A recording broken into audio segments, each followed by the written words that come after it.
Tonight on Reporting Scotland, the Scottish budget.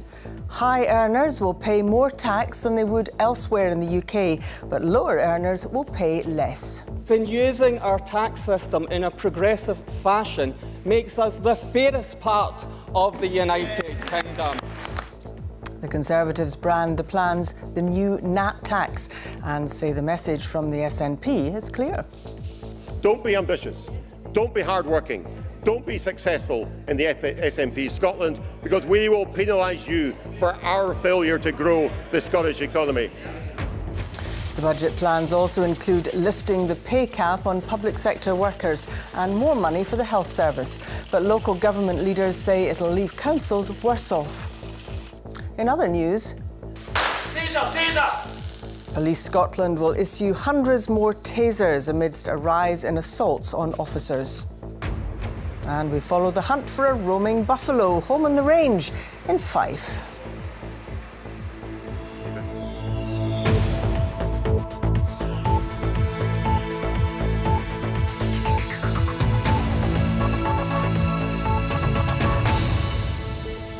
Good evening. Scotland will be the lowest and fairest taxed part of the UK for most workers. That's the claim of the Finance Secretary as he set out his budget plans. Derek Mackay plans to put taxes up for higher earners, but introduced a new starter rate to help those on lower salaries. The Conservatives accused him of breaking a manifesto commitment to freeze basic rate taxes. Here's our political editor, Brian Taylor. No ifs, no buts, no public sector cuts. The anthem of the disaffected. Public sector workers protest over pay outside Parliament. But inside, the Finance Secretary offers reassurance. It is a budget for fairness and a budget for growth. So here are the details on tax. Derek Mackay announced a new starter band. You'll pay 19 pence in the pound on earnings from £11,850 to £13,850. The basic 20 pence rate applies up to 24,000. Then there's a new intermediate band on earnings up to 44,273. You'll pay 21% on that. All of that combined means you only start paying more tax if you earn more than £33,000. The higher rate of tax goes up by 1%, so you'll pay 41 pence in the pound on earnings from 44,273 to £150,000. The top rate also goes up 1%. You'll pay 46% above 150,000. This company in Cumbernauld provides expert galvanised coating. Their development director says he can cope with a tax hike, especially as it's limited, but if people are working to a tight personal budget, then 1% can make a difference. And if it makes a difference for the company, that might mean that it's a bit more difficult for us to find people to work overtime. And that's borne out by staff here. Normal rate, you can go, right, I've went and worked all these hours, but you might be struggling at the end of the week, you do the overtime, it gives you a hand. But with the new tax rate, and it's going to make an effect, maybe some of the people in there don't want to do overtime anymore, because, okay, I'm losing money. I will be paying more tax, and I think, like a lot of people, that will be, I think it's a necessity. So yes, naturally, no one likes to pay more tax, but I hope that people see that it is going towards the public services increased spending. Here's the overall cash difference to your pay. If you earn £20,000, you'll pay £90 less in tax next year. If you earn £40,000, your tax bill will go up by £70. But on £50,000 earnings, you'll pay £85 less. That's because the threshold for the higher rate of tax has gone up, as in the rest of the UK.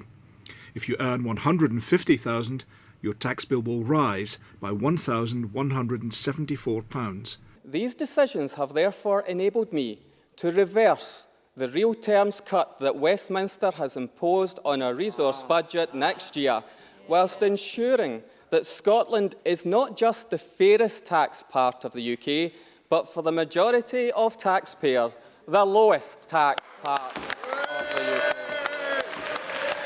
But anyone in Scotland earning more than £33,000 will have a lower take-home pay compared to the rest of the UK. The Tories say that's a broken promise by the SNP.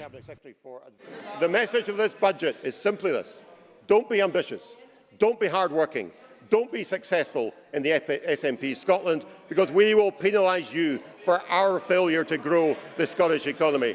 Labour condemned the budget as fundamentally wrong. From each according to their means, to each according to their need, a penny on the top rate just does not do it.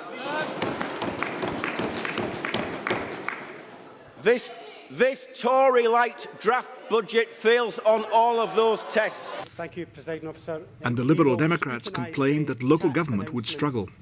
But the settlement for local government is harsh, passing the buck for cuts to councils. The SNP need the Greens to back their budget. Patrick Harvie voiced delight at the tax plans, but indicated he'd demand more cash for councils. The Scottish Government is right to use its powers to increase the total revenue budget in real terms for the Scottish budget, but then to pass on a real terms cut to our local councils is not acceptable. Holyrood Harmony as party leaders back Save the Children's jumper fundraising campaign. But dissent over the budget. Is it Santa or Scrooge?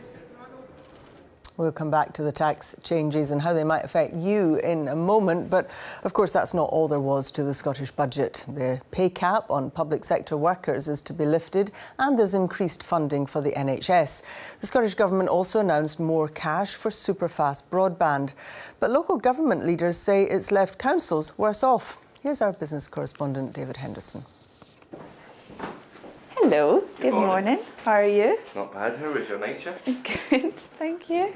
Busy. There's give and take in today's budget. And for staff nurse Sinead McLean, a welcome boost, with the government scrapping the 1% cap on public sector pay rises. In future, salaries will be linked more closely with the cost of living.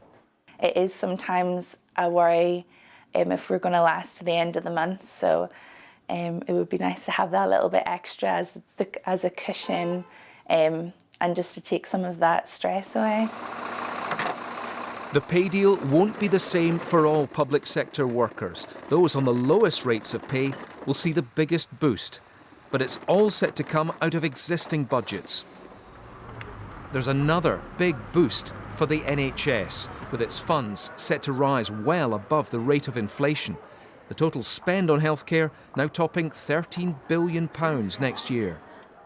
And to drive the economy, a package of help for business and the promise of super-fast broadband for every home and firm within the next 3 years. There's no doubt that your broadband connection today is as important as your electricity, your gas, the road network. It's absolutely essential for almost every business, and we're particularly pleased to see that this announcement is going to include business premises, not just residential homes. Not everyone gains. Cuts to Holyrood's day-to-day spending and extra money for the NHS leave a hole in other budgets. Local authorities say they've faced a long-term funding squeeze and that today's budget simply adds to their pain. North Lanarkshire Council are looking to save money by cutting back on free transport for school pupils, which they say is more generous right now than the law requires. It's just one of many cost-cutting measures which councils are considering. And for the Lynn family, it spells trouble. If those cuts were imposed, Becca and Rachel would lose their places on the free school bus. There's no way my children could walk to school. I would have to get them to school some other way, which will likely have to be myself, so I would have to cut down the hours I could do at work to get my children to school and home from school safely. The government insists that spending cuts like this can be avoided if councils choose to raise local taxes. We can no longer sustain the level of cuts, and it's the level of cuts. We understand that there has to be some cuts to governments, but it's a level of cuts that's disproportionate to local government. Today's budget was billed as progressive, and though barely mentioned, it removes a tax break currently enjoyed by Scotland's independent schools. The ending of business tax relief also hits private golf clubs, like those owned by a certain American. David Henderson, reporting Scotland. And there's a lot more on all this on our website, BBC Scotland News. The big change in today's budget, though, is in income tax, with Scotland going its own way from the rest of the UK. Let's look in more detail at how this might affect you and the economy. Our business and economy editor, Douglas Fraser, is here. Douglas. Thanks, Sally. Yeah, this is a big shake-up for income tax, making it a bit more complex than the Westminster system of just 3 bands. So, to be clear, from April next year, it looks like this. You start paying income tax just below £12,000 at a new starter rate of 19 pence in the pound on the next 2,000 that you earn. The rate of income tax per pound then goes up in gradual steps. From £24,000, you'll be paying more than the current basic rate, and higher rates too, above £44,000, and again for very big earners, up by 1 pence on the UK rates, not as much as some had expected.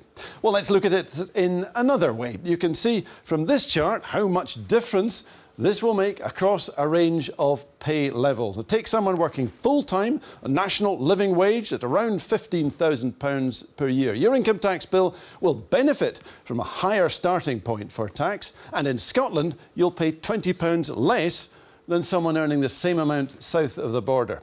If you get close to average full-time pay, that's where you'll be no better or worse off than someone on £26,000 in England or Wales. At £30,000, the mid-range classroom teacher, for instance, you're beginning to pay the price of these changes. £40 worse off than your equivalent down south. Push it up to £60,000, that's nearly an MSP's pay next year, £755 higher than the rest of the UK. And on £90,000, the average GP, for instance, more than £1,000 more tax than the same salary south of the border. It's when you get to those higher numbers, there's a risk that high-value workers might want to leave Scotland. Others will sense that this may be only the start, so it's harder to persuade them to move here. Well, another change with this budget, Derek Mackay doesn't get to forecast the impact of his decisions. A new independent outfit, the Scottish Fiscal Commission, does that. Our forecast from the changes to income tax, including the 5 bands and the changes of income tax due, would be an increase next year of £164 million. That takes into account any behavioural changes that some people might display if they find that they're having to pay somewhat more tax. Well, what the Fiscal Commission also does is to forecast the rate of economic growth. Next year, only 0.7% more output from the economy. That's half the rate for the UK, which itself is very weak on 1.4%. It's a third of our longer-term trend growth. And the forecast doesn't rise much above that for 4 more years. So here's the problem for Derek Mackay. If growth is weak, income tax revenue will also be weak. If Scotland can't keep pace with the UK, there'll be less in the budget than there would have been before these income tax powers were devolved. And that's why it matters a lot that the pace of Scotland's growth picks up. Sally. Douglas, thank you very much.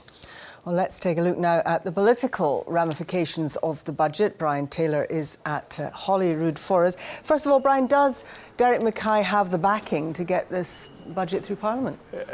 In simple terms, no. The SNP is a minority. He needs support from at least one other party. It's going to be the Greens. He's had a look at the other parties, but the Greens are the ones that expressed delight at the tax proposals today, but they're looking for more. Specifically, I think they will want 2 things. I think they will want extra money for local government, as they did last year. I also think they will want to iron out some of the anomalies that I mentioned in my report earlier, that, for example, at £50,000 earnings, you're actually better off because of the impact of the higher rate threshold changes across the UK that are being adopted here in Scotland. Last year, that higher rate threshold was changed. It was brought back down again under discussions with the Greens. You know what? I wouldn't be too surprised if that's the outcome again, if that is ironed out in discussion with the Greens, making the fiscal settlement, the tax settlement, just a little bit tighter as well. But Derek Mackay has been cautious and has been within the limits of his budget, he believes, modest and moderate. And how do you think these changes will go down with the electorate? Have the government done enough to explain their rationale? I think they have attempted to be, as I said, modest. They have constrained it. They are aware of the complaints from business. In particular, the point that Douglas was making there, that nobody benefits if growth is stifled. The economy has to grow in order to produce the revenues and produce the benefits for people more generally. So he has attempted to counter the tax increases, and tax just as an overall burden is increasing. Counter that with an offer of support for business, which he believes will stimulate the economy. And he also argues that productive public investment, as he calls it, expenditure, as others would call it, can also bring about changes. In terms of the public, Sally, you know what? I think folk will look at it and they will say, well, it's maybe not as bad as we feared, but nobody likes paying income tax. Nobody likes paying it. They may be persuaded if they see absolute precise outcomes in terms of benefits to the public purse. Brian Taylor at Holyrood, thank you very much. You're watching BBC Reporting Scotland. It's 16 minutes to 7. A reminder of tonight's top story. Scotland's Finance Secretary has announced plans to cut income tax for people on the lowest incomes and increase it for those earning the most. And still to come, former Celtic keeper Rab Douglas hopes he can save young footballers from making bad financial decisions. Around 500 additional police officers around Scotland are to be issued with tasers. It comes amidst concern over a rise in assaults on officers. Armed response police will also be deployed to a wider range of calls. There's flash photography from the beginning of this report by our Home Affairs correspondent, Rival Alderson. Engage. Tasers allow officers to deal at a distance with a violent suspect. Currently, they can only be used by authorised firearms officers. Under this proposal, which must be endorsed by the Scottish Police Authority, 500 extra trained officers will now be deployed all around the country. We want to train 500 officers who will be specially trained, equally highly trained in the use of taser, but they will not carry firearms. They will be part of our local policing teams. They will be the same pandas that appear to a housebreaking at a street near you or I, and they will have extra equipment available to protect themselves, the public and the other officers on their shift nearby. The sharp end of policing is carried out by a small number of armed response officers on constant patrol around the country. But when they carried out routine tasks on the streets of Inverness in the early days of the National Force, there was controversy and they were restricted to their specialist duties. Now, armed officers will be again deployed to non-firearms incidents and they can be first there. Along with the increased use of tasers, police insist it's ultimately about safety. In the police mantra, tasers will help keep people safe, but they'll also help to protect officers. So far this year, the number of officers threatened by a bladed weapon is up 20%, and there's been a 33% increase in the number of officer assaults. That means 3,000 hours of officer duty have not been available in Scotland to help keep people safe. Rival Alderson, reporting Scotland, Tullyallen Castle. The Prime Minister Theresa May has said she's disappointed with last night's Brexit defeat at Westminster. She's been speaking today at the EU summit in Brussels, which she hopes will agree to open a new phase of negotiations with the UK on the future relationship. But there may be more trouble ahead. From Brussels, here's our political correspondent, Glenn Campbell. It's nearly Christmas in the EU capital, and there's a prize in Brussels for Theresa May to collect from other EU leaders. A hard-won commitment to move Brexit talks into a new phase. The Prime Minister's arrival here might have been a little more triumphal had she not just suffered her first Commons defeat. I'm disappointed with the amendment, but actually the EU withdrawal bill is making good progress through the House of Commons, and we're on course to deliver on Brexit. And remember last week, President Juncker said that sufficient progress had been made to move on to phase 2 of our negotiations. The ayes to the right, 309. The noes to the left, 305. This was the moment Parliament, with help from 11 Tory rebels, none from Scotland, decided it should have a legally guaranteed right to vote on the final Brexit deal, against the government's wishes. People would really believe passionately that a watershed had been reached. This is the first time they'd been defeated in any of the Brexit-related legislation.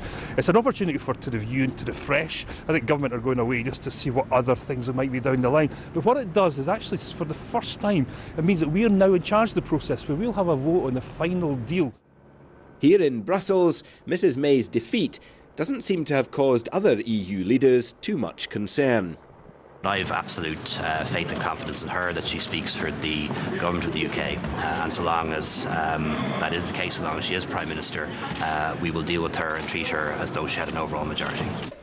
No matter how much damage defeat in the Commons may have done to Theresa May's authority at home, it shouldn't stop EU leaders from deciding tomorrow that there has been sufficient progress on Brexit for the talks to move on to discuss the future relationship and what the UK government hopes will be a transition period of around 2 years.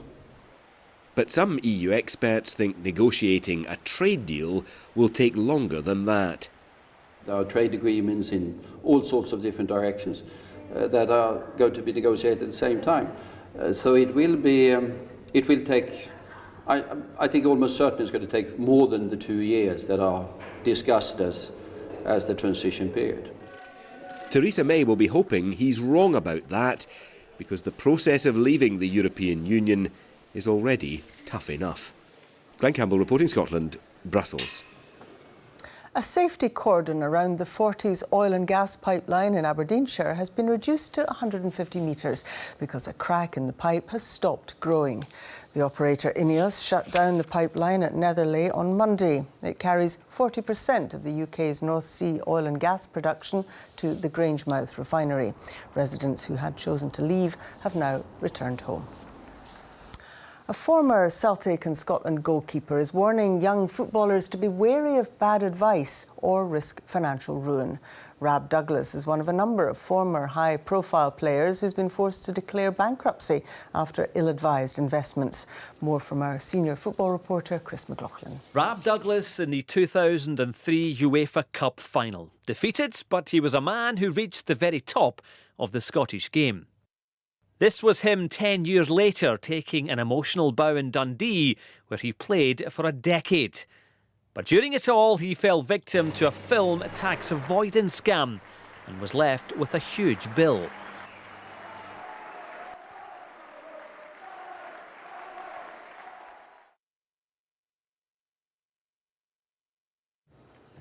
You look at the amount of professional players that have went bankrupt. Big names, Sorry, we're having some sound problems with that VT.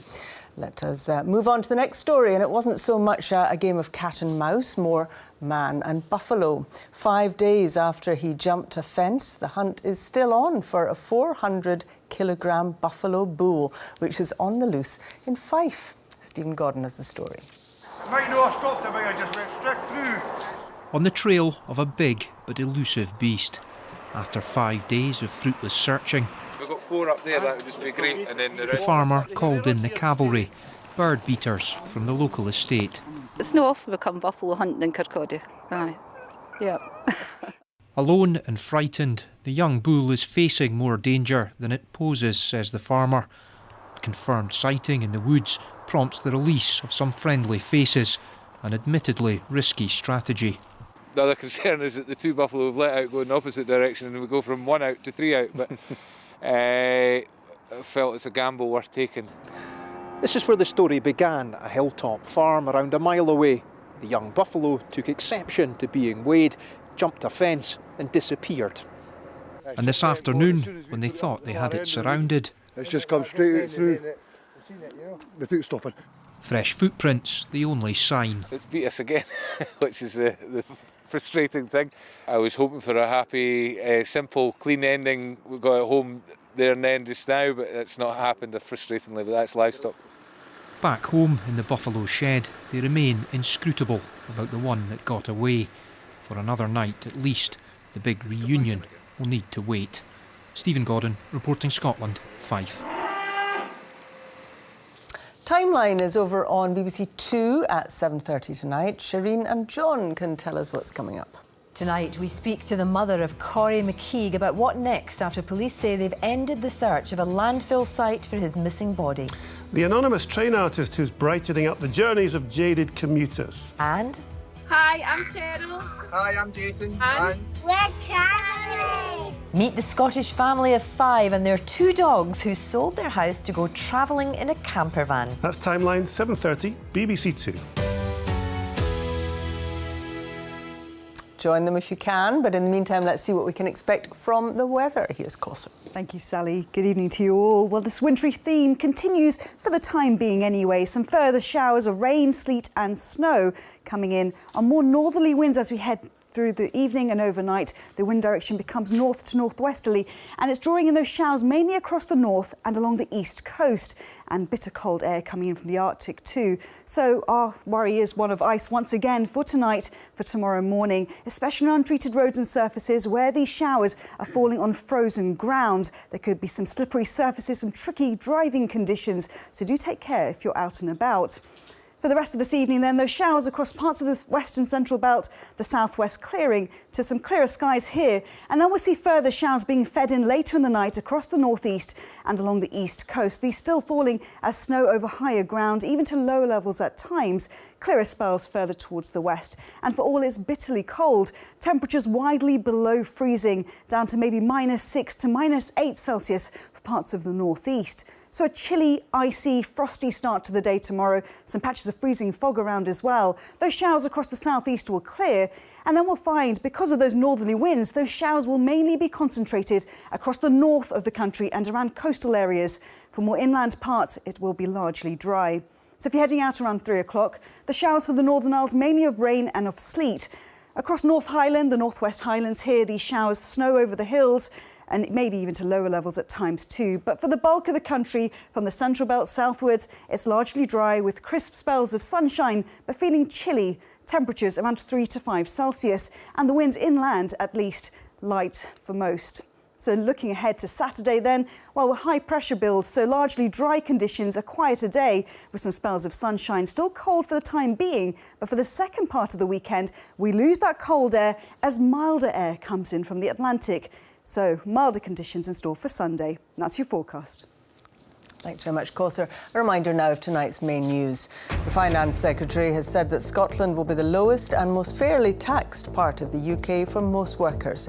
Derek Mackay's budget includes plans to put taxes up for higher earners, but also introduces a new starter rate to help those on lower salaries. The Conservatives accused him of breaking a manifesto commitment to freeze basic rate taxes. 6 months after the Grenfell fire, survivors and bereaved relatives were joined by hundreds of others, including members of the royal family, for a memorial service at St Paul's Cathedral. 71 people, 18 of them children, died on the night of the 13th of June. And that's Reporting Scotland. I'll be back with the headlines at 8 and the late bulletin just after the 10 o'clock news. Until then, from everyone on the team, have a good evening. Bye-bye.